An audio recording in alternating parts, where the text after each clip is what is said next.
Hello friends एटा गोटे mini blog स्वागत जनाऊँ आपको जय जगन्नाथ।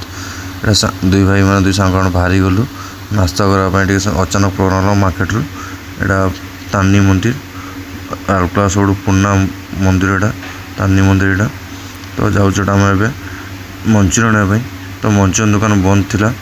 जस्ट से दुकान के खुल जब आसू से दुकान खोला था बंद था जना पड़ेनि।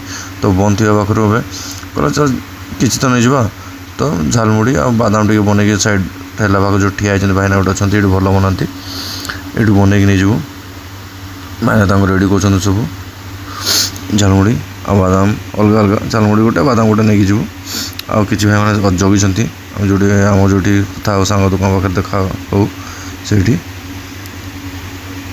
तो भाईना बनई देदेले झालमुड़ी आ बादाम यहाँ नहीं बाहर ए भाई गोटे ठिया सांग भाई हे दुईटा हे।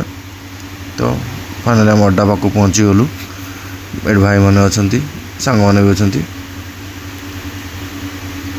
अच्छा खुशी वेट करते देदेले हाथ में बाहर कर हल्का हल्का जस्ट टिके खाए बोली ए भाईना बहुत दिन पर आस देखा देले समस्त निज निज काम व्यस्त छुट्टी मिले जहाँ देखा देखा जाए सन्ध्या टाइम भल अच्छा भाईना पचार भाईला केमती अच्छा कहले भाईना भल अच्छा कहले।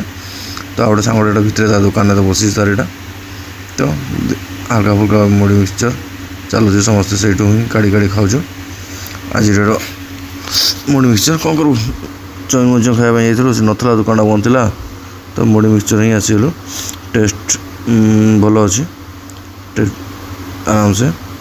तो मुड़ी मिक्सचर खाई सारा कोल्ड ड्रिंक ये कोल्ड ड्रिंक पार्टी चलती। तो आज मिनी ब्लॉगटा ये सरुची एंड करुच्ची।